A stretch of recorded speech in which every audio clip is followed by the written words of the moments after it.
ก็พอใส่ได้แต่งตัวแบบลาวสไตล์นุ่งสิ้นไม่ใส่ผ้าเบียงและบอกเคยลืมบ้านเฮากินข้าวเหนียวจำแจ่วปลาแดกยึดมันในคุณธรรมแต่ถ้าไผก็ฮักจริงจะบ่ทิ้งบ่ป้าให้ไผเสียใจหักเดียวใจเดียวและเป็นคนใจไงมุมดีๆก็มีหลายอันขอวัดฟังทำน้ำแม่ทุกเทศกาลอันเป็นตำนานเมืองลาวงามแท้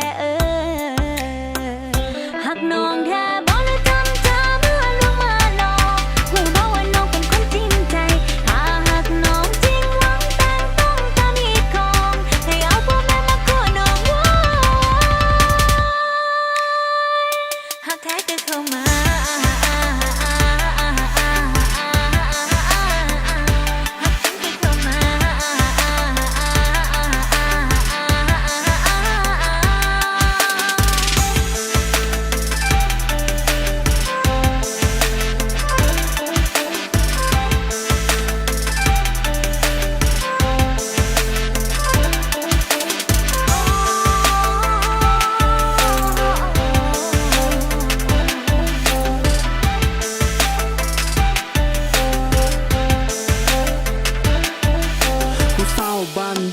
คือมันงามทุกใจไอ้แท้อยากที่ทำซื้อเสียงแห่งนามว่าผู้สาวคนงามมีแฟนแล้วบอกถ้าหักว่ายังบ่มีไอ้คนนี้ขอเปย์ทั้งใจ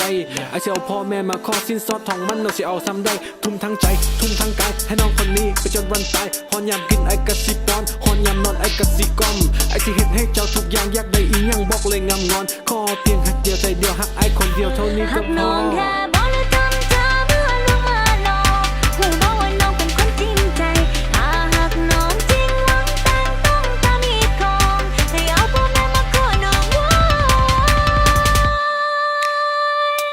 แท้ก็เข้ามา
แท้ก็เข้ามา